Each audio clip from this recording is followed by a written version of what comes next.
رب العالمین دنیا کې انسان ته یو صفت ورکړی چې هغې ته په عربۍ کې غضب وایي او موږ ته پښتو کې غصه وایو. هر انسان غصه کېږي، که ښځه هغې له هم غصه ورځي او که سړي وي هغه له هم غصه ورځي. مالدار هم غصه کېږي، غریب هم غصه کېږي، ماشوم هم غصه کېږي، بوډا. نو غصه د انسان خپله فطري او طبعي صفت دی چې انسان پیدا شي، الله پکې دا غصه پیدا کړي. کوټینی ماشومي او چې سړی یې چیړي نو هغه په ژړا شي د غصې د وجې نه، یا هغه ماشوم انسان ته لاس واچوي د غصې د وجې نه، چا کې زیاته او چا کې کمه. غصه په حقیقت کې د الله پاک د طرف نه د انسان دپاره یو ښه صفت دی. ولې که دا غصه په انسان کې نه بې غیرته دی، بیا به خلک د خلکو نه مال وړي دله به غصه نه ورځي، خلک به د خلکو نه ښځه بوځي دله به غصه نه ورځي، خلک به د خلکو نه خور او لور بوځي دله به غصه نه ورځي، دوی به چپ چاپي. نو چې څوک د چا نه مال بوځي، ښځه ترې بوځي، لور ترې بوځي، بچی ترې بوځي، ځمکه او کور او جایداد ترې نیسي او دوی غصه کېږي نه چپې دې ته څه وایي؟ بې غیرته وتړو. نو غصه د انسان دپاره د غیرت نښه ده. الله انسان کې دې دپاره دا غصه پیدا کړې ده. دا د ښه صفت دی چې د ده مال باندې څوک حمله کوي دې به ورته غصه شي، ناسړی به یې نه وړي. که د ده په عزت او د ده په خور او لور څوک حمله کوي دې به غصه شي، نو د عزت ته یې محفوظ شي. که د ده په نفس او د ده په جومات او د ده په مدرسه او د ده په عزت او د ده په پیغمبر او د ده په خدای څوک حمله کوي دې به غصه شي، نو هغه عزت به محفوظ شي. نو غصه د الله نعمت دی، ګورئ د الله رحم دی او په انسان کې د الله یو ښکلي صفت دی چې انسان کې غیرت پیدا کوي. که دا پکې نه نو انسان کې غیرت بني، بیا بې غیرته نه. خو هر یو شی د خپل اندازې پورې استعمالول پکار دي. غصه به دونه استعمالوي چې څونه د هغې خپله اندازه وي. هر شي یوازې غصه نه. ګورئ اوبه څومره د فایدې شی دی چې سړی تږي شي اوبه څکي، خو یو اندازه ده، که د اندازې نه زیاتې اوبه څکي هم له نقصان دی. ډوډۍ باندې د انسان ژوند تېرېږي خو د اندازې برابر، که د اندازې نه زیاته ډوډۍ وخوري هغه له مصیبت جوړېږي. ډاکټر یو سړي ته وایي ګولۍ وخوره، یو ګولۍ سهار،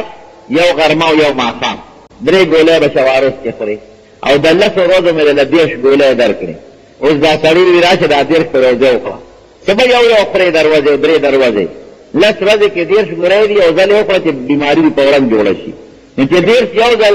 خېټې ته ور واچوي ته دې خیال دې جوړ به شي که ځای ته ورسي فاساد د قبر ته رسېدلي. یا ډاکټر ورته وایي ویې لکه یو سهار یو غرمه یو ماښام، نو که دې 2 کي نقصان. که 6 خوري نو ډاکټر ورته ویلي چې 6، نو که د 6 په ځای 12 کي نو ځای ته یې ورسوي. کومه اندازه چې انسان ته یو ډاکټر خولي د دارو هغې نه زیات به نه خوري. کومه ډوډۍ چې ستا د سیدي وي د هغې نه زیاته به نه خورې. کومې اوبه چې ستا د سیدي د هغې نه زیاتې به نه څکې. که زیات استعمال دې وکړو د سیدې په ځای نقصان به لري. دقه رنګېرونه غصه هم ده. غصه چې څومره د سیدي وي هغومره به کې، د سیدې نه زیاته به نه کې. چې ځای وي غصه کوه چې نیمته وه، چې څومره غصه فایده رسوي دومره کوله دې نه زیاته مه کوه. الله دې مونږ کې د حضور پاک مبارک اخلاق پیدا کړي. نبي علیه السلام مبارک په 2 ځایونو کې غصه کړې دې نه زیاتې نه ده کړې. یو چې کوم ځای به د شریعت خلاف څه خبره یې واورېدله، د شریعت حق به راغی، نو په هغې به یې غصه کوله. د الله یا د کتاب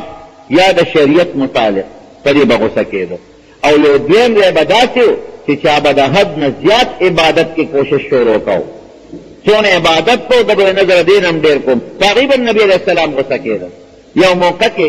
حضور پاک مبارک د کوره بارتو 3 صحابه کرام راغلل.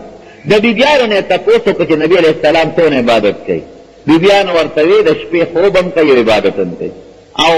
بیبیانو لم هغه خپل حق پوره کوي او کله هم پوره کوي،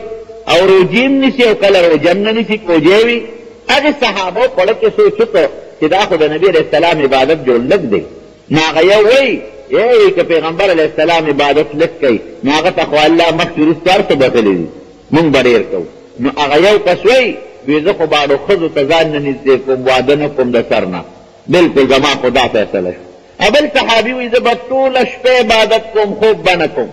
ابل صحابي وایي زه به ټول عمر روجې نیسم، کوجه به نه کوم.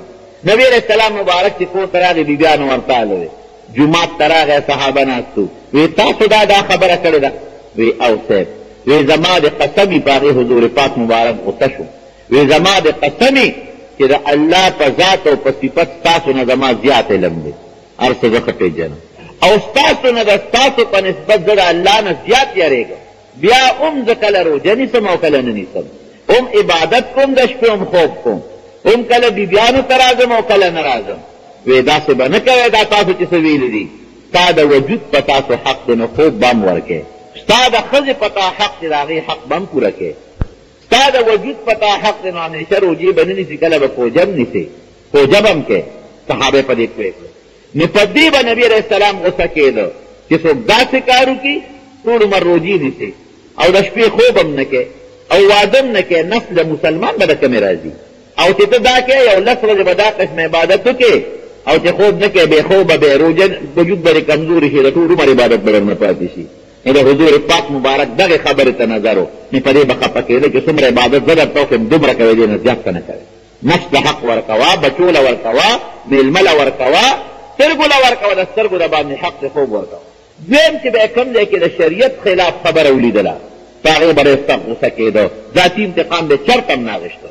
یو ځل حضرت عمر فاروق رضي الله عنه تورات یو نسخه راوړه او هغه یې لوستله، هغه کتاب ته تورات ته کتل او حضور پاک مبارک دا مخ سور کېده د غوسې نه. چې عمر فاروق رضي الله عنه بر وکتل د نبي علیه السلام دا مخ مبارک د غوسې نه سور شوی، بس پوه شو چې دا ما څه وکړل. رضیت بالله ربا وبالاسلام دینا وبمحمد صلی الله علیه وسلم نبیا ورسولا. عمر غوندې د هیبت او د بهادرۍ انسان په دې کونډو پرېوته، الله رب منم، نبی علیہ السلام دا اللہ رسول منم، اسلام دین منم. صاحب غلطی وی ته تورات نسخه دې ولې راوړې ده؟ ته په قرآن کې شکی شه، ما چې کوم دین راوړی په هغې کې د شک دی څه؟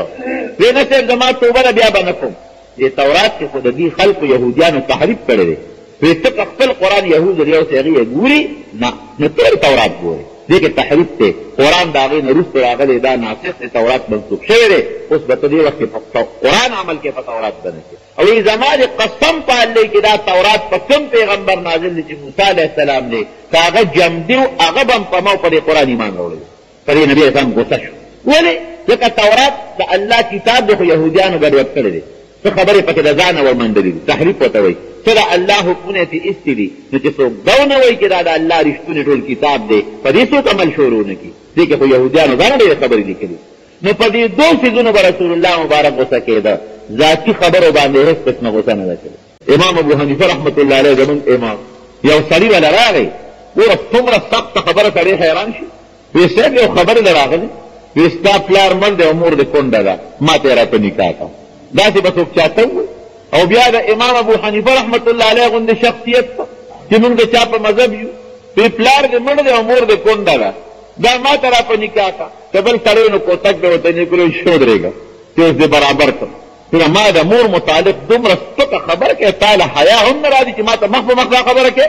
امام صاحب څونه هوښیار سړی او ورته وایي وی چونکې دا خو زما د مور معامله ده، بوډۍ ده، نو زه خو هغه په خپل اختیار تاله نه شم درکولی، تپوس پتې وکړه، تپوس پتې وکړه. نو که خوښه یې وه تا سره نکاح، دته په نکاح کړه، او که نه وه خوښه نو زما مور ده، زه خو په زور نه شم کولی. سړي به ډېره خبره تپوس ته وکړه، دی د هغه سپکاوی کو چې څه منځې لاړ، دا سړی روان شو او لږ منځې لاړ، درز یې وخوړ، را پرېوت، دا سټ یې مات شو، مړ شو. چې مړ شو امام صاحب ته طالبان رالل، وی صاحب وی ستا د مور سپکاوی یو کو، تا صبر وکړو، نو سړی یو و مړی، تا د صبر وو. اوس امام ابو حنیفه رحمت الله علیه سپکاوی وکړه، غصه وکړه دې سړي ته کړې وې. الله وایي بس خپل بدل دې واخېست، ما زه څه وکړو، ما ته اوس پرېښه نه وده، تو تا ته سپکه وه، تا ته خپل بدل واخېست. امام صاحب ورته سپکه ونه وي، چپ پاتې شو، الله ته یې پرېښود، الله ته د هغې نه مضبوط بدل واخېست. تا ته یې خیرت ته ووایي. او همداسې در ولې نبی علیه السلام فرمایي که څوک درته تکلیف در رسوي، څوک در سره زیاتۍ کوي، ظلم کوي، ته مه کوه، الله ته وسپاره. که ته څپېړه ورکړې ستا معمولي څپېړه ده، او چې تا څپېړه ورنه کړه الله ته دې پرېښوده، الله غټه څپېړه ده هغې ته پرېږده چې الله ته له مضبوطه څپېړه وباسي. نو خلک څه کوو؟ هغه معمولي سترګې ور وځبوي، نو مونږ کنځلو. که هغه یو کنځلو کښې مونږ لس کوو، که هغه معمولي غوندې لاس راوچت کړي مونږ تماچې ته ګوتې کوو، او که هغه تماچې ته ګوتې کړي نو مونږ کلاشنکوف پسې منډه کړو، ټول قوم ورسره برباد. دا د شریعت اصول نه. نبی کریم صلی الله علیه وسلم فرمایي پهلوان څوک دی؟ الشدید لیس بالسرعه. پهلوان دې ته نه وایي چې یو بل دا پر دی، مونږ خلک خو دې ته پهلوان وایي چې یو چت یو بل را وپرځي او په سینه ولګېږي، دا پهلوان نه دی. شدید پهلوان څوک دی؟ هغه څوک دی یملک نفسه عند الغضب، چې ده له غصه راشي او دې خپله غصه قابو کړي. انسان نه قابو کوه،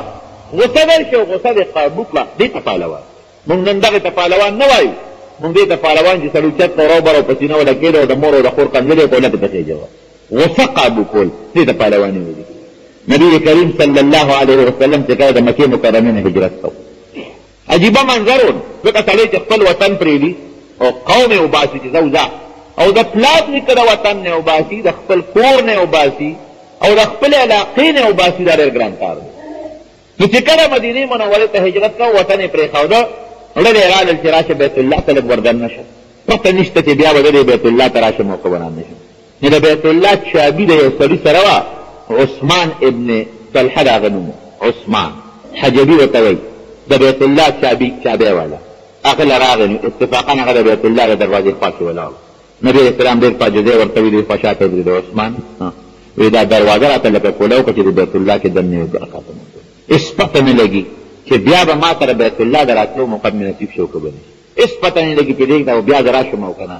دا چابي راکړه زه به ورخېږم دروازې ته او دا دروازه به کوله وکړم یو 2 رکعته مونځ وکړم عثمان ورته څه وایي او ورته غوسه شو وی نه چابي نه لرو هغه کافر و چابي نه لرو نبي علیه السلام مبارک ورته فرمایي وی ګوره عثمانه ته یو ځای کې اوس ولاړې چابي در سره روزه دې خوا ولاړ وی ګورې مه کوه یو ورځ به داسې الله راولي چې دا چابي به ما سره او ستا په ځای به زه ولاړ یم او ته به زما په ځای ولاړ او ورته غوسه شو هغه عثمان وی دا څه سره په خپل وطن کې د ځای نشته او دا خبرې کوي او تا لا داسې موقع راکړل ټول عرب دې مخالف دي او دا ډېر ستغ سکورې نبي علیه السلام ته وایي حضور پاک مبارک هېڅ قسمه غږ ونه کړ صرف دومره و چې سترګو کې اوښکې وګرځې روان سخته خبره چې کله الله مکه مکرمه فتح کړه ګوره راغې په اتم د هجرې د 10,000 لښکر سره نبي کریم صلی الله علیه وسلم او مکه مکرمه فتح شوه نو حضور پاک مبارک تاسو اندازه ولګوئ چې یو سړی څوک د وطن نه وباسي د کور نه وباسي او بیا داسې صحابه هم پکې وو چې د هغې ښځې دلته پاتې شوې د چا لونه پاتې شوې د چا زامن پاتې شوې کورونه چې خلک ونیول او دومره سختۍ لکه د حضرت بلال او د صحابو سختۍ تاسو اورېدلي چې څومره سختۍ ورسره شوي دي او دا خلک بیا راشي هغه خپل وطن ونیسي دشمن سره به څه کوي سرمن به تر وباسي که نه وایي به چې او الله ماله بیا خپل وطن راکړه ولې دا خپل دشمن سره به ګورم تا زه راپور ایستو اوس ته وباسم تا زه والو ته کولم په شګو به دې راښکم اوس به تا نه هغه بدل اخلم تا زما لاسونه خپو کې پلې اچول او وهلم برې اوس به در سره ګورم هغې سړي په ما د ډنډو ګزار کړی او ده سره به ګورم هغه سړي زما پلار وجلی دی نو بدل اخلم هغه سړي مې ورور وجلی دی نو بدل اخلم تر دې حده پورې چې د مکې مکرمې څومره ښځې وې خاوندانو بچو ته وې وتښتئ کورونو نه ځې او یا په کور کې پټ شئ او یا وتښتئ ورې مسلمانان رالل او خپل انتقام به خامخا خوري بدل به د حضرت حمزه رضی الله عنه بدل نه شوی څه به کېږي او د مکې ښځو وې نن به زمونږ عزت لوټ کېږي هغوی خو د مسلمان نه نو خبر چې مسلمان کم حیثیت لري وی نن به زمونږ دشمن راځي او مکه به قبضه کوي خاوندانو ته وی زمونږ عزتونه به نن لوټي نن به ستاسو د میندو عزت لوټي نن به ستاسو د خویندو عزت لوټي حضور پاک مبارک له الله عجیبه خوی اخلاق ورکړي اعلان یې د هغه ځای نه ابو سفیان ورغی د مکې سردار و د مکې سردار او په لاره کې د نبي علیه السلام سره میلاو شو او چې څنګه میلاو شو د ایمان یې نه وراوړی حضور پاک مبارک د حضرت عباس رضی الله عنه وی د الله رسوله ابو سفیان د مکې د کافرو سردار دی تا له خوا راغلی دی معافي غواړي لږ عزت وله ورکړه پرې عزت دا دی چې نن چا هم توره راوانغېسته د مسلمان په مقابله کې هغه ته امن دی اگر که زمونږ د سر دشمن ولري غږ بوتم که د چا د پلار قاتل دی او که د ځي قاتل دی او که د رور قاتل دی که چا چا نه کور اخیستی دی او که چا چا نه ځمکه اخیستې ده ټول ما وی صاحب لږ وله نور هم ورکړه وی ښه چې چا ځان ته پسې دروازه بنده کړه په کور کې بند پاتې شو هغه هم امن وی صاحب لږ نور هم ورکړه وی ښه چې څوک راغله د بیت الله جومات چې کېناست هغه هم امن وی صاحب لږ نور هم ورکړه وی ښه که د ابو سفیان ډېرې ته څوک ورغی هغه هم په امن کافر دشمن یې دی د کافر ابو سفیان چې دشمن یې د هغه ډېرې ته کور ته څوک ورغی هغه هم په امن عام اعلان یې وکړو که کم درسره په ټوله جنګ کوي نو هغې سره وکړئ باقي پرېږدئ نبي علیه السلام چې را روان و ابو سفیان هم ورسره نو سعد ابن عباده رضی الله عنه سره یو جنډه وغټه نو چې ابو سفیان یې ولیده دی خو په ټولو جنګونو کې د کافرانو مشر و که نه نو سعد ابن عباده یو اشاره وله ورکړه چې ورېږه یو کس پې وکړم وی الیوم یوم الملحمه ابو سفیان نن د غوښو د پرې کېدو ورځ ده ابو سفیان د هغې نبي ځان ته عقیده وکړه وی د الله رسوله چې دا نن ورځ خو مې نه ویلې دی ولې وی سعد ابن عباده ما ته دا پیغور راکړ چې نن یوم الملحمه د غوښو د پرې کېدو ورځ ده نبي علیه السلام څه وایي وی د سعد ابن عباده غلطه دی وی اليوم یوم المرحمه نن د رحم ورځ ده یوم الملحمه نه دی چې غوښې به پرې کوو یوم المرحمه د رحم ورځ ده رحم ده چې مکې مکرمې ته څنګه راغی نبي علیه السلام مبارک بوتان یې مات کړل د مطاف نه ګیټ چاپې او صحابو ته بس خپل عبادت شروع کوي څوک طواف کوي صحابه هم ډېره موده پس بیت الله ته راغله څوک لګیا دي بیت الله ښکلی څوک په مانځه ولاړ دي الله ته جاري عجیبه منظر دی چې وخت تېر شو ښځې هغه خپلو خاوندانو ته کوم سړي چې لا نه دي خبر د دې اعلان د نبي علیه السلام نه چې هغوی د بخښنې عام اعلان د معافی کړی دی نو ښځې ورته وایي چې سړو مسلمانان ډېر رانه خبره درې وخته شوه چې ولې نو وایي مونږ په کور کې څوک راونه ختل هر چا وایي چې زمونږ په کور به نن راخېږي مال به مو وړي او زمونږ عزت به م لوټ کوي او زمونږ خلک به م وژني وایي مسلمانان جوړ رانلل هغه ورته وایي چې واقعي نه څه کش کپ شته ځکه لوی لښکر چې راځي په یو کلي حمله کوي خو ډېر بېشر شوري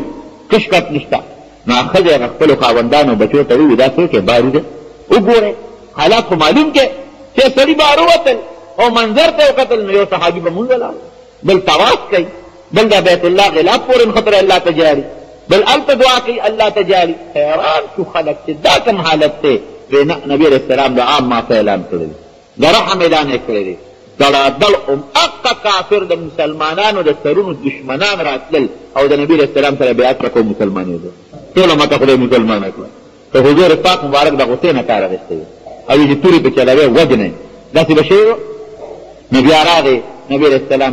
بیت الله د چابي چې چا سره د هغه ته اواز کړي هغه عثمان ابن طلحه وله راوسته هدې لا مسلمان شوی نو لا کافر و چې راغې وی عثمانه چابي راکړه چابي ورکړو وی عثمان یاد یې ده خبره دې یاده ده چې د ما هجرت کو دلته ولاړو یاده یې ده چې تا ته مې چابي راکړه تا نه راکوله او بیا مې راته وایي چې الله به یو ورځ راولي زه به ستا په ځای ودرېږم چابي به ما سره وي او ته به زما په ځای ولاړې یاد دي دي وی او بلکل د الله رسوله یاد دي نن چابي ما سره ستا په ځای ولاړې او نن ته ما په ځای ولاړې تا سره چابي نشته پرېږدېږه دلته خوځه ما حضور پاک مبارک دروازه د بیت الله په لوکه ورننوت او ښه عبادت یې پکې و دوه رکعته مونځ یې وکړو دعاګانې پکې وغوښتې او چې واپس د بیت الله نه راووته نو د مکې مکرمې د قبایلو د سرداران مشران ټول ورته مخې ته ولاړ دي هر یو په دې تمه دی چې دا چابي ماله راځي او د بیت الله د دې کولاولو د بندولو د اختیار زما شي یو هم ورته ولاړ دی بل هم ورته ولاړ دی بل هم ولاړ دی لوی لوی صحابه کرام ورته مخې مخې ته تېرېږي غږ خو څوک کولی نه شي خو هر یو په دې تمه دی یاره که چابي ماله راځي که ماله راته لکه دا لوی عزت دی چې چا سره د بیت الله چابیان الله قرآن شریف کې فرمایي که نه ان الله یأمرکم ان تؤدوا الامانات الى اهلها چې څنګه راکوز شو نبي علیه السلام وی عثمان څه شو او ولاړو وی دا چابي دی وایي هم اقا کافر له چابي ورکړه وی عثمان دا ستا امانت دی دا څه واله او تر قیامته پورې به ستا پشت تر پشت دا چابي هم تاسو سره چلېږي څوک به مې نه ناځي هغه سترګو کې اوښکې وګرځېدې چې یا الله یو وخت کې زما اختیار نو ما دله چابي نه ورکول دروازه مې ورته نه کولاول او نن چې د ده مکمل اختیار دی زه کافر یم ما وی چې ما سره به کوي څه نو یوازې معافي نه ده هغه چابي ماله واپس راکړه نو هغه عثمان ابن طلحه په جړا شو او په جړا کې راغی نبي علیه السلام ته وویل الله رسوله ما مسلمان ته حضور پاک مبارک ورته کلمه د بیت الله خوا کې وکړو مسلمان شو او تاریخ لیکي چې ګوره نبي علیه السلام وله کومه عجیبه خبره وکړه وی تر پشته پشته پورې به ستا اولاد کې را چلېږي دې کې دې ته مې اشاره شو چې الله به ستا نسل نه ختموي نسل به یې نه ختمېږي تر قیامته پورې به نه نسلي او ښځو سره چابیاني سړو سره چابیاني دا اشاره شوې چې ستا نسل د سړو به تر قیامته پورې چلېږي او تر ننه پورې سعودي حکومت د بیت الله چابي هم د هغه عثمان بن طلحه حجبي په میراث کې د هغه اولاد سره چلېږي لوی عزت والا اوسه پورې میلاو دی چا د چابي غواړي لوی عزت خاوند دی که شاه عبدالله راځي او که بل بادشاه راځي او که بل راځي او دروازه کولاوي نو هغه سړی به راځي چابي هغه سره دروازه به کولاو کړي او بیا چې هغه مېلمانه چې دروازه به بنده نو که حضور پاک مبارک غصه کړې وي هېڅ رحم دوی بهترین شی غصه کوه په خپل انداز د اندازې نه زیات خپلو بچو سره خپلې ښځې سره خپل ګاونډي سره خپل استاد شاګرد سره په سکول کې بعضې استادان نه ماشومان وایي او ټکی یې کوم ماشوم چې ډېر وال خوري هغه پوخ شي کلک شي بیا د وال نه ویلېږي دا قاعده ده کوم سړی چې دا ګندګي وي که نه حکومت یې ونه نیسي او پولیس حوالات یې نه دي د هغه یېرېږي دباو یې په ذهن وي پولیس پې ونه نیسي حوالات ته مې ونه دي جیل ته ونه دي نه یېرېږي او چې را کوم څلور پنځه د حوالات کې بند شو جیل ته منډې کوي هغه نه یېروي او مړی څه خبره ده خو داسې شپه به د جیل خرې دلته ډوډۍ استه یم هلته پیسې مې ته خو به وخورو که نه جیل نه نه نو کوم ماشوم چې زیات والی شي په سکول کې هغه کلک شي خلک زمونږ پښتانه وي هلکه وایي دا څه شی دی وایي وایي بس مټاخور شو وایي دا کیک شو مټاخور شو د هغه په والي سني هغه خو یو مال وال پرون مې 200 روپۍ نن د درې خورم چل به کړي کار روپۍ نه او چې کوم د دباو لاندې وي که نه وال نه خوري د هغه په ذهن کې د هغه استاد هغه یره خامخا پرتې هغه ځان ساتي مولانا اشرف علي تانوي رحمت الله علیه او مجلس کې ولا د تقریر کوي د مولانا اشرف علي د مزاج نه لږ تېز و یو سړي ورته چپ راولېږه او په خط کې ورته لیکلي وی ته کافر او حرامي خلک یې لیکلي اوس څوک ملا صاحب تقریر کوي او څوک له خط کې راولېږي او دوی چې ته کافر او ته حرامي څومره سخته خبره څومره به غوسه کېږي او څومره لوی سړی مولانا اشرف علي تانوي رحمت الله علیه دغه زمانې مجدد دومره کتابونه یې لیکلي دي بې شمېره د ښځو دپاره د احصلاح دپاره جدا د سړو دپاره جدا د ماشومانو دپاره جدا او صاحب د ډېر لوی د زمانې پیر ډېر ډېر لوی علما کرام او محدثین یې مریدان دي نو مولانا اشرف علي صاحب غوسه ونه کړه خلکو ته وایي ما ته چا یو چټ رالېږی په هغې کې لیکلي چې ته کافر یې نو تاسو ټول په دې ګواه شئ اشهد ان لا اله الا الله واشهد ان محمدا عبده ورسوله زه مسلمان یم الله مې ومنم او نبي علیه السلام د الله رسول منم او آمنت بالله ورته وایي چې دا خو زما ایمان دی تاسو به ټول ما له اوس هم ګوئ کوئ د قیامت ورځ د الله تنګ هم ګوئ کوئ نو دې کې د کفر څه خبره ده او که ډېر ما کې د کفر څه لیدي نو ما کې خو نشته کوي د هغې نه ما توبه ده وبکې دا یې څوک او بل راته وایي چې ته حرمونې نو دا شکر دی چې په دې مجلس کې یو 2 کسان موجود ناست دي چې هغې زما د پلار او د مور د نکاح په وخت کې ګواهي کړې ده موجودو هغه 2 کسان ته وایي چې دې درته ښولی شم چې دا فلانکي او فلانکي زما د پلار او د مور د نکاح په وخت کې موجودو نو زما د مور د پلار سره نکاح شوې ده دا رمونې نه یم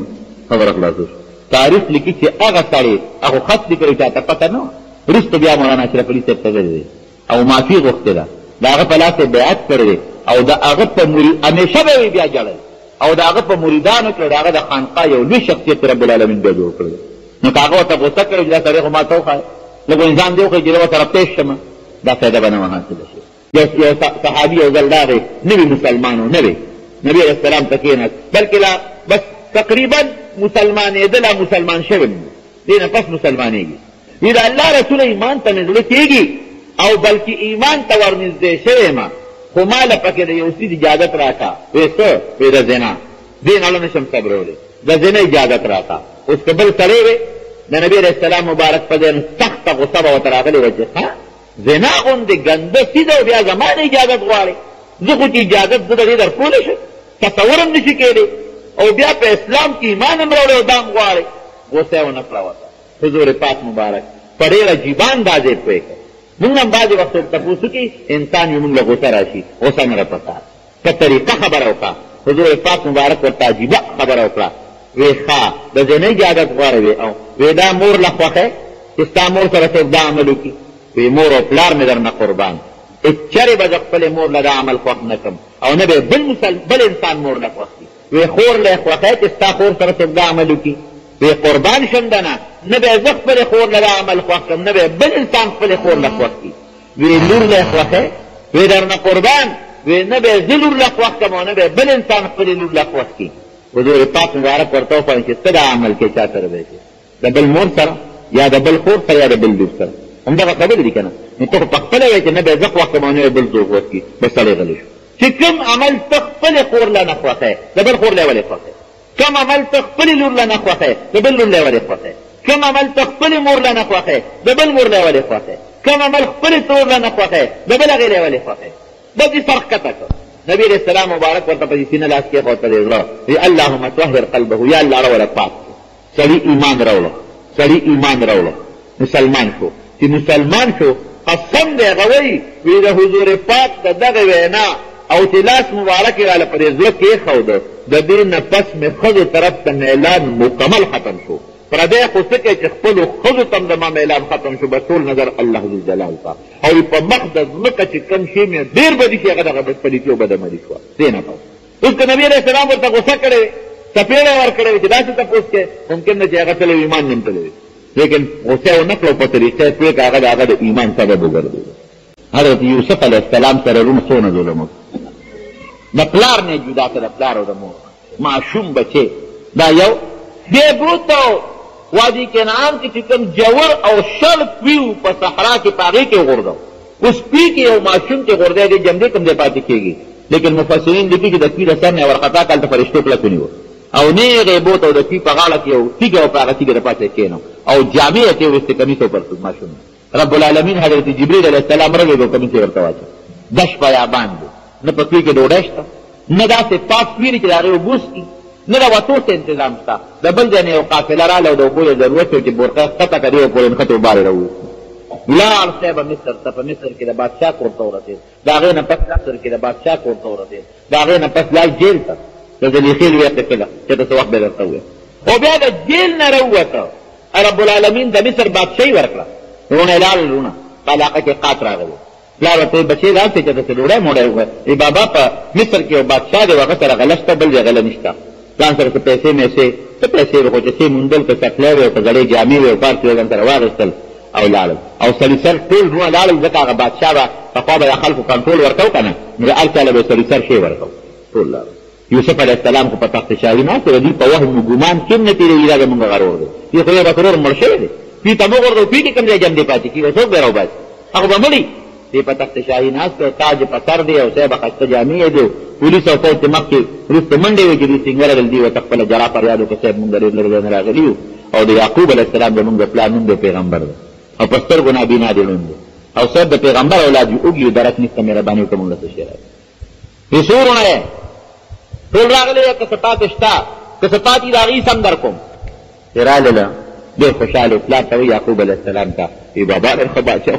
ډېر ښه باچه موږ له بلا غنم راتله او د دې کشر بنیامین روري صاحب راله راتله خو بابا راته وایي چې دوی به بل ځل راولې هسې نه دروغ هم راته نه ویلي په خطا هم رانه په غلطۍ رانه تاسو د بل چا حصه په غلطۍ نه وړې ابه راولې چې هغه بوجۍ یې کوزې کړې نو یوسف علیه السلام نوکرانو ته ویلي وي چې کومې پیسې میسې راوړه ورته واپس ورکړې او ته بندې کړې چې بوجۍ څنګه وسپړدلې نو هغه سامان هغه پیسې میسې هر څه ورته په بوجو کې بند کړي وو بابا زمونږ د خدای نه څه غواړو وي دومره نیک سړی چې هغه پیسې میسې مونږ ته واپس کړي دي چې هغه غله خلاصه شوه او بیا تلل وي بابا هغه بادشاه سره خو مونږ واده کړی و چې کشر ور به راولي بنیامین به بوځو دا د یوسف علیه السلام سکر ورو دا نور د بلې مور دا دواړه سکر یو مور او یو پلار دې به بوځو وی نه بچو دې چاته در کړو ولې بابا وی د ده نه مخکې د ده بل ډول یوسف سره تاسو څونه ظلم کړی تاسو باندې بیا اعتبار وکړم د یوسف په حق کې مې په تاسو اعتبار کړی او ما له راوستو اوس دې بوځی په چل ول بابا د قافلې والا نه تپوس وکړه مونږ خو دروغ نه وایو او دغه مصر دی او مونږ به خیر قسمونه قرآنونه یې ورته وخوړل چې که مونږ لاړو مونږ له غله نه راکوي دې ورسره زیرې بودن الله بهتر پوهېږي والله المستعان على ما تصفون دی باید چې څنګه یې بوته یوسف علیه السلام بنیامین دا خپل سفر ولید خو دې هم پوه نه کړ ډېر زیات خوشحاله شو وی داسې به کوو چې دوه کسان به یو کوټه کې سم دی دوه کسان مخکې شي ډېره مېلمستیا ورکړې ده د یعقوب علیه السلام پیغمبر بچي دي نوکرانو ته وایي یو کوټه کې دوه بل کې بنیامین یوازې پاتې دی 11 ورونو نو دی لږ غوندې سترګو کې اوښکې وګرځېدې وی بچې ورور ترلې جاړې یاره وایي زما یو ورور یوسف یې نوم و افسوس که هغه جندې وې نن به زه هغه هم یو کوټه کې ملاست کړو وی فکر مه کوه ته خو د پیغمبر دی زه به تا سره یو ځای شم چې دوی څنګه سره ننوته بنیامین ته یې وی ورورې مه خفه کېږه زه هغه یوسف یم قد من الله په ما ډېر لوی احسان غږ به نه کوې دوی به نه پوهېږي زه دې پسې چل پاتې کوم خو ته به پوهې ځان نه پوهېږې خوشحاله شو سهار وختي نوکرانو ته وی دا څه وکړې چې دا په کوم جام باندې د سرو زرو جام په دې تاسو غله ورکوئ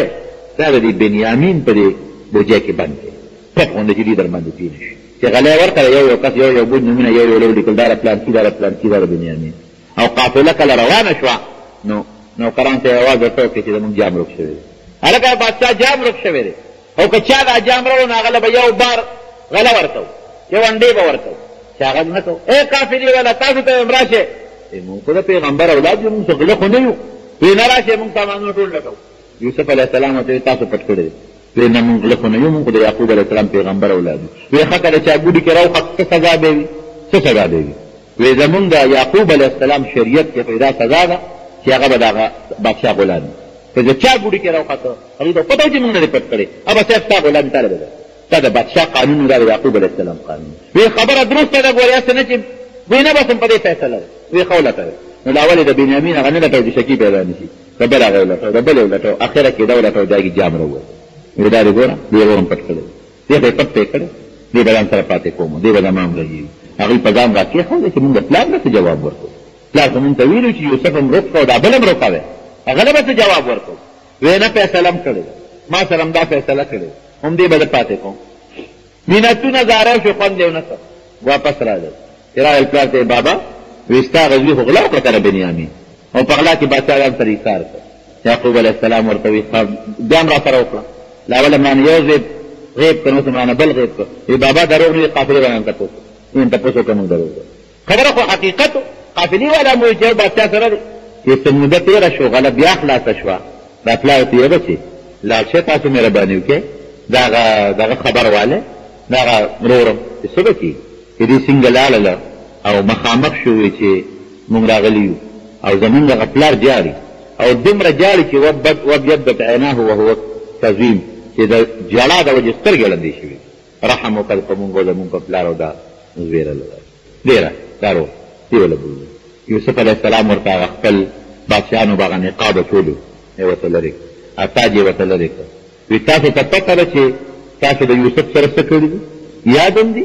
چې څنګه کړي دي بس هغې ورته وکتل وی انک لانت یوسف ته جوړ یوسف یې وایه که نه ورته خو بل ډېرې څه چل به ورسره کړي که د یوسف علیه السلام په ځای بل رور وی او دومره سختۍ پې د رونو د لاسه تېرې وې نو کم از کم توره د جیل خو به یې ورکړی وکړ تاسو د لاسه زه تاسو پیته وغورځوم تاسو خو د وجل یم په خپل ګمان او بیا هم رانه جامې وویستې او زما په پلار هم دونه سختې تېرې چې په پیغمبر پلار او ستاسو د لاسه زه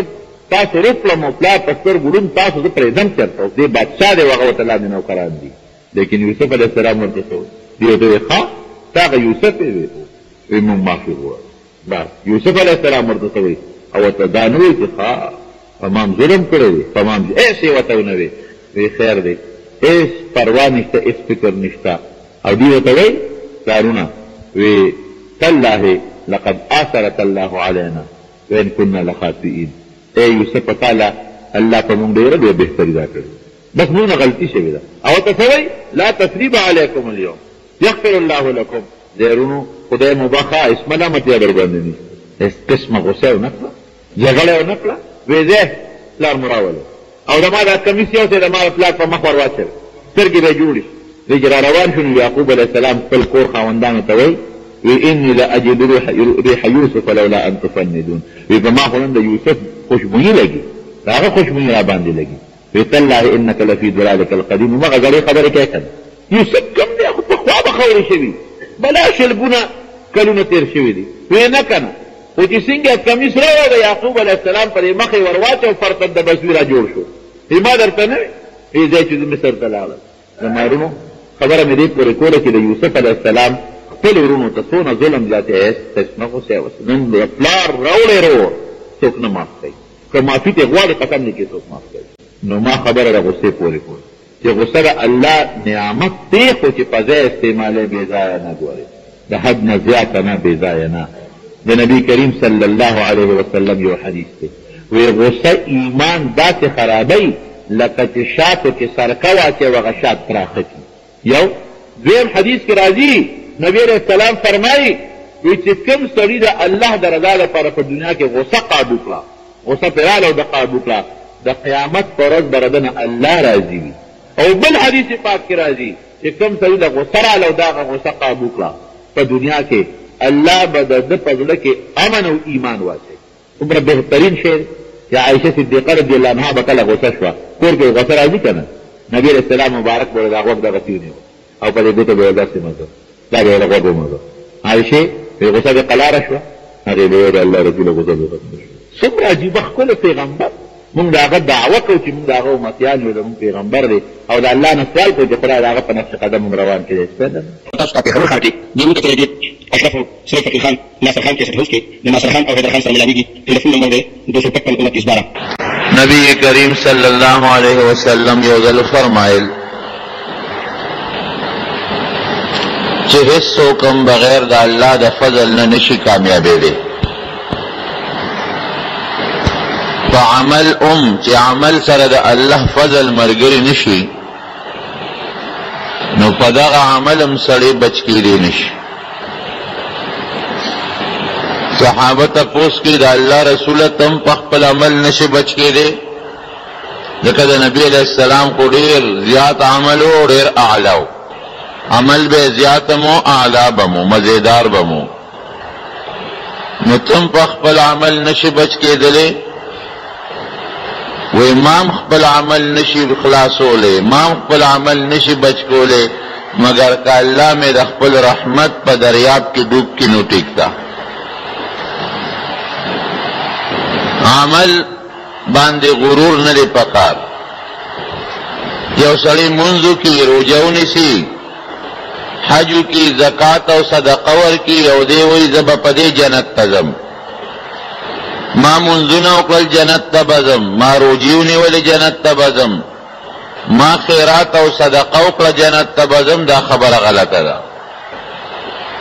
جنت ته به د الله د فضل نه سړی نشي تللی. نبی کریم صلی اللہ علیہ وسلم طول شپه به عبادت کو او جړل به. عائشہ صدیقہ رضی اللہ عنہا فرمائی وَلِجَوْفِهِ عَزِيزٌ كَعَزِيزِ الْمِرْجَلِ، سینے به د جړا د وجدا سے غرار کو لکه کټوي چې خودکار کوي، دا سے به جړل. او خپې مبارک به اوپر سے دے حتی تورمت قدماه، دا به اوپر سے دے. تپوس تکی دا اللہ رسولا تا تا خو اللہ عرص بخلی دی، تو خدا اللہ پا دربار کے پاک پیدے، نو تا دا دمرا تکلیف والے کے ازان لسخت و زورن والے ورکے. نو فرمائی افلا اکون عبدا شکورا، چې اللہ دغ احسان او فضل پا موکو نو دا اللہ شکر ول ادا نکم. مونږ باندې ارس چې دي دارونو دا اللہ فضل دی. بے دا اللہ دا فضل نه نسوک دنیا کې خجون تیرول شي او نه په آخرت کې. یو حدیث پاک کې راځي چې دا کافر په دنیا کې خجون تیری، نام دا اللہ فضل دی. دی چې دا کم نیک عمل کوي دا غي صله ول الله په دنیا کې ور کوي، آخرت کې نه ور کوي. اغین دا الله په فضل جون تیری. او مسلمان هم که په دنیا کې خجون تیر کی دام دا اللہ فضل دے. کہ دنیا کے دا کڑاو جون تیر کی دام دا اللہ فضل دی، گناہ پہ رجی درجے پہ بلندے گی. او آخرت خو بے دا اللہ دا فضل نے یقیناً نہ حاصلے گی. نبی علیہ السلام مبارک یو واقع ذکر کئی دا بنی اسرائیل علیہ السلام کہ 1500 کال دا اللہ عبادت کرے دے. او دا سے عبادت چې په مخ د ځمکه په عام انسانانو کې بې د پیغمبرانو نه څوک به داسې عبادتونه کوي. ځکه چې دی یو جزیرې ته منتقل شوی و او په هغه جزیره کې د تاریخ دریاب په منځ کې په جزیره کې به د الله عبادت کوو. ښځه یې پرېښوده، بچي ونه شو، کور کلي ولس غم خادي، رشتے گٹے وٹے ہر سپاتے دیتا بے رہبانیت وے. پا آغی امتونو کے دا جیز و زمون پا امت کے دا منع دے. اس کے یو سڑی یو غر تلارشی و پا غار کے دیرئی عبادت کئی، یا چاہتا یو شرزم کی تلارشی و پا جنگلہ کے دیرشی عبادت کئی، دا خبر ندا، دا ناجائز دی. اس کتر چاہتا پا جنگل کے کینے ہوتا ہے ایزا خوریر نیکی ہے، میرا فلان کے دیر نیک سڑے دے جنگل کی جنگلہ کے ناستے او دیر اللہ عبادت کی چھلہ و باسی نا چے دے اویش منزون علتو کے او دلتا پا جمع کیو کی دا وسر برابر دے، بلکہ دا تے بہتر دے. دے چے دلتا خلق و سر خجن تیر کی خواگی خبریو کی، نرم خبریو کی، خوشحال کیو مسلمان، چاہتا فیدہ و رسائی، چاہتا اسم یو مسلمان تا خاندیدا ولا لاغینا بہتر دے. زمون پا امت کے دا من دی، جماعت کے با منس کے کلی کے با اسے گے، خلق سر غم خادی کوا، خلق خوشحال و مسلمان تا شرم رسوا، دادم صدقہ دا. پا چاروان سلام واچوا دا چار سلام جوابو کا، چا سر پیٹی اچت کدا طول ثوابو ندی. اگر امتونو کے دا جیزو لاړو یو زنگل کې د تریخ دریاب په منځ کې دیره شو. الله په خپل فضل وګوره چې تا الله ته ځان نږدې کې الله به در نږدې کېږي. ته یو لیش نږدې کېږي الله به یو ګز در نږدې کېږي. الله ذوالجلال پیدا فضل وکړه چې په هغه جزیره کې دریاب په تریخ دی، دا تور سمندر دریاب، دته په جزیره کې الله د خوږو بویو چینه پیدا کړه. او د خوراک سکاک انتظام ګران دی، دی خو ځان له غم خادي کړي ولس ګټه وټه مزدوري نوکري نشي کولی. الله ولا په هغه جزیره کې د انار یو بوټی پیدا کړ، ده به د هغې نه انار را شکول، دانې به یې تیستې، په هغې به خپل خوراک کار کو، د ډوډۍ کارم کوي او د میوې کارم کوي. انار خو لوی نعمت دی د انسان دپاره. او د هغې خوږې چینې نه به یې جام ډکو، اعلی مزیدار یخې اوبه به یې څکلې. نبی علیہ السلام مبارک فرمائی 1500 کاله د الله پاک په دغه جزیره کې عبادت وکړه. تاسو اندازه ولګوئ چې دا به څنګه عبادت و. چا لیدنه ریا پکې نه وه، چاته ښودنه نه وه، دویم غم خادي پکې نه وه. دلته خو به ته عبادت هم کې مړي جمدي له به هم دی، غم خادي نشته، یو شان عبادت دی. بچی نشته چې وله ګټه وکړي، بچو له به ګټه کې، ښځې له به خامخا جامې ډوډۍ به راوړئ، تربوران دي رشتہ داران دي د هغې غم به کې. دا هېڅ غم پې نشته، نه پې د ښځې غم شته نه د بچو، نه د تربورانو، نه غم، نه خادي، نه چا سره منډه، نه ترله روغ صحت هم الله ورکړی، بیماري هم نشته چې ګنې یاره په هغه بیمارۍ کې دی ډاکټر او حکیم له لاړ شو د عبادت وخت یې ضایع شي. نه، د ورځې روژه او د شپې عبادت، ځان له ناست دی، تیار انار ورته میلاویږي او تیار ښکلې مزیدارې خشته یخې اوبه ورته میلاویږي. 1500 کاله بیریا یو شان متواتر روجی مونیوی او د شپې د الله عبادت هم وکړو، بې غمه دی بې غمه. نو چې کله دی مري رسول الله مبارک فرمایي د الله نه سوال وکړه، یا الله زه مرمه بوډۍ یم خو یو 2 سواله د نه کوم دا به راله قبلې. یو دا دی چې زما نه ستا د سجدې په حالت کې وباسه، چې زه په سجده پروت یم او زما نه څه وکړي. ګوره څومره هوښیار دی. ځکه نبی علیہ السلام فرمایي چې بنده الله ته د سجدې په حالت وینو دی ډېر نږدې وي الله ته. تا دا خپل بهترین اندام چې تندې او مخ دې دا دی ولا په دا خاورو کې کېښودل. بعضې وخت کې څوک سړی راونیسي ټوپک پې کېږدي وي شا به ما ته پوزه راکاږه ګنې وجنم دی، وایي وروره مړ مې که خو پوزه به درته رانه کاږم. او ته پوزه الله ته په خاوره راکاږي، مخ ورته په ځمکه لګې، تندې ورته لګې، نو په دې الله ډېر خوشحالېږي. نو ایمان ساتي وباسي پروردګار د سجدې په وخت کې وباسي. او دویم سوال څه دی؟ زما دا وجود هم هغه د سجدې په حالت محفوظ کا تر قیامته پورې، چې زما وجود نه خاوره شي، نه چینجي ولګي، نه انور خراب کی، نه طوفان او باد و باران راوغورځوي، چې هم هغه د سجدې په حالت زه پروت یم. ګوره څومره هوښیاره خبره ده چې د قیامت پر ورځ خلک د قبرونو نه پاسي، اذا هم من الاجداث الى ربهم ينسلون، او زه د سجدې نه سر پورته کم او الله ته روان شم. ډېره هوښیاره او خشته مزیدار سوال یې وکړ. رسول الله مبارک فرمایي چې الله ولا هغه سوال قبول کړي. د سجدې په وخت کې د پروردګار څه وویستله او وجود یې والا محفوظ کړ. او تر اوسه پورې وایي په جزیره کې، په هغه جزیره کې د هغه وجود د سجدې په حالت کې پروت دی. مړ د سا پکې نشته، شکل د سجدې دی، صورت د سجدې دی، نور سا پکې نشته. او تر قیامته پورې الله د حیواناتونه، حشراتونه، مارانونه او دا څه ورته وایي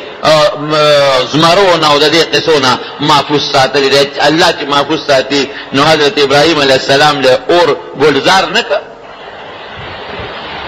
چې ساتي ورته او الله ته مخامخ شو. نبی علیه السلام فرمایي نو الله پاک حکم وکړ اے فرشتو دا بنده ما خالص په خپل فضل وبخه،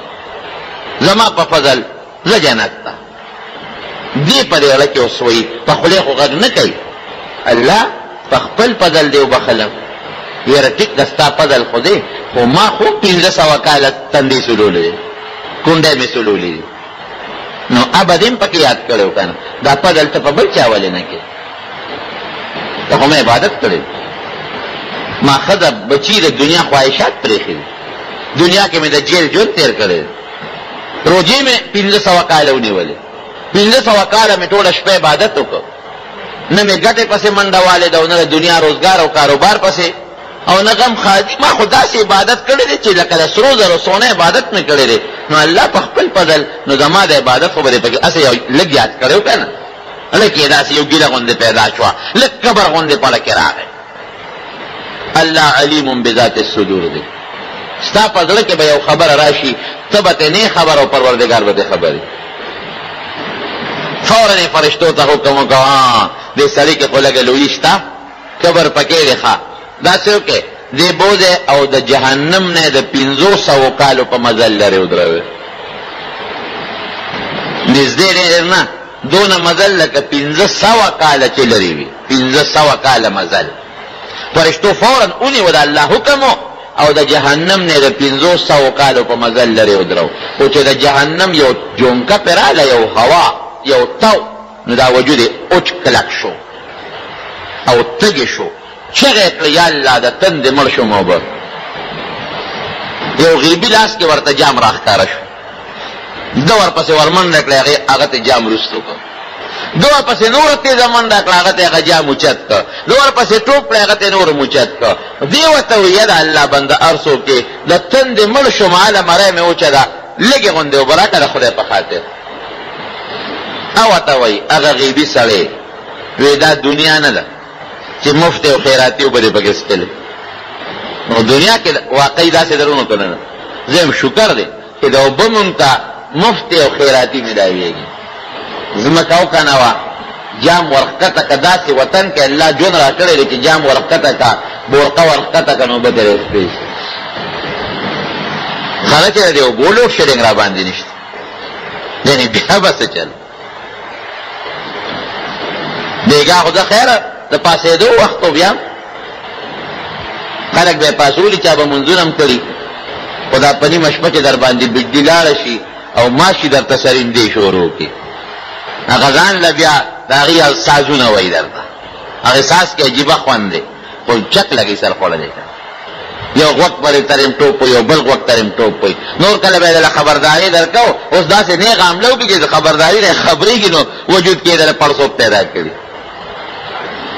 نوې زمانه ده که نه، روشن خیالي ده، ماشي روشن خیالی. اختیار د انسان سره دی، د بجلی اختیار د انسان سره دی، نشي پوره کولی. او د اوبو ضرورت انسان ته زیات دی، نو اختیار انسان د نه دی ورکړی، چا ځان سره پرېښی دی؟ الله. د نور ضرورت تا ته دی، انسان له د هغې اختیار نه دی ورکړی. د سپومۍ د ستورو تا ته ضرورت دی، د ساه د اخېستو تا ته ضرورت دی، نو د اختیار چاله نه ورکومه. بیا که د مخلوق له دې ورکړه، نو بیا در باندې لوډ شیډینګونه کوي. مخلوق کې خو داسې شته، اوبه پوره دي، ډیمونه وشلېدل، دونه ډېرې اوبه دي چې وطنونه یې روان کړل، کلي یوړل، او بیا هم لوډ شیډینګ دی. نه پوهېږو چې دا ولې بره نه چې هغه کوم غټ غټ مشرانې دي، د بجلو هغه لوی لوی وزیران، هغې وایي نه به یې لوډ شیډینګ نشته، هر څه پوره دي. او دلته کې صاحبه دا لوډ شیډینګ دی او دا دی چې رابطه ورسره مونږ وکړو، مونږ یې هم له پوښ کړه، وایي تار شلېدلی دی او پلانکې چل دی، ټول دروغ وایي، تارونه مارونه نه شلېدل. ورونو خبره مې دې پورې کوله، په دې مقار نشته دی. زمونږ دا مشران سپینګیري ټول بې بجلي به نه و، پراته به ورته، جون به یې تېر او جون به تېر شي. صرف دې ته سوچ وکړئ چې د الله